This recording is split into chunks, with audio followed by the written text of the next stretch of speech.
என்ன உனக்கு பெரிய மகாராணி நினைப்பா? பொண்ணை பெரிய இடத்துல கட்டி கொடுத்துட்டா அப்படியே நீ எங்களுக்கு சரிசமம் ஆயிடுவியா? பாட்டி பாட்டி, நீங்க ஒரு விஷயத்த மறந்துட்டு பேசுறீங்கன்னு நினைக்கிறேன். பொய் சொல்லிட்டாங்க தானே அவங்க மேல நீங்க கோவமா இருந்தீங்க. அதான் அந்த பொய்ய சொன்னது அவங்க இல்லைன்னு தெரிஞ்சிருச்சுல்ல. அப்புறம் ஏன் இப்படி பேசுறீங்க பாட்டி? அவ பொய் சொல்லலைங்கிறதெல்லாம் எனக்கு பெரிய விஷயம் இல்லை.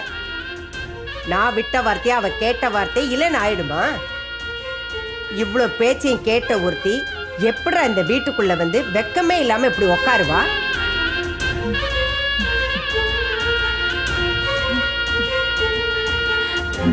மாப்பிள்ள, என்னால உங்களுக்கு பிரச்சனை வேண்டாம். நான் வேணா வேற எங்கேயாவது தங்கிக்கிறேன். இல்ல இல்ல, நீங்க உட்காருங்க, ஒரு நிமிஷம் உட்காருங்க. நீங்க எங்க போவீங்க அத்தை? அப்படிலாம் உங்களை அனுப்ப முடியாது. நல்லா இருக்கடி உன் நாடகம்.